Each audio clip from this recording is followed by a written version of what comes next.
Big Boss Malayalam season 6 promo അപ്ഡേറ്റിലേക്കാണ് പോകുന്നത്. കഴിഞ്ഞ ആഴ്ച തകർത്ത് പെർഫോം ചെയ്ത 2 വൈൽഡ് കാർഡ് കണ്ടസ്റ്റൻസ് ഈ വീക്കെൻഡിന് ശേഷം ആകെ ഡൗൺ ആയിട്ടിരിക്കുന്നതാണ് ഈ ഒരു പ്രോമോയിൽ കാണിക്കുന്നത്. പൂജയ്ക്ക് ഒരു ഹെൽത്ത് പ്രോബ്ലം വരുന്നു, കരയുന്നുണ്ട് ഈ ഒരു പ്രോമോയില്. അപ്പൊ വെളിയിൽ നിന്നും ആളൊക്കെ വന്ന് ഒരു സ്ട്രെച്ചറിൽ പൂജനെ എടുത്തുകൊണ്ട് പോകുന്നു വെളിയിലേക്ക്. നമുക്ക് അറിയാൻ സാധിച്ചത് ഹെൽത്ത് പ്രോബ്ലത്തെ തുടർന്ന് പൂജ പുറത്തായി എന്നാണ്, വോക്ക്ഡ് ഔട്ട് എന്നാണ് നമുക്ക് അറിയാൻ സാധിച്ചത്. ബെഡ് റെസ്റ്റ് വേണ്ടി വരുമെന്ന് ഡോക്ടേഴ്സ് പറഞ്ഞത് പ്രകാരമാണ് പൂജ വോക്കൗട്ട് ചെയ്തത്.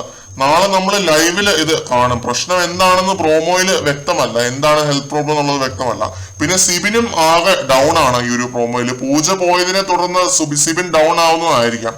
ക്വിറ്റ് ചെയ്യണം എന്നൊക്കെ പറയുന്നുണ്ട്. സിബിൻ ക്വിറ്റ് ചെയ്തതായിട്ട് നമ്മുടെ സോഴ്സ് അറിയിച്ചിട്ടില്ല. സിബിൻ ഗെയിമിലേക്ക് തിരിച്ചു വരും എന്ന് തന്നെയാണ് പ്രതീക്ഷിക്കുന്നത്. സൈക്കോളജിസ്റ്റിനെ പുള്ളി കണ്ടുമെന്നൊരു ന്യൂസ് നമുക്ക് കിട്ടുന്നുണ്ട് കൺഫെഷൻ റൂമിൽ പോയിട്ട്.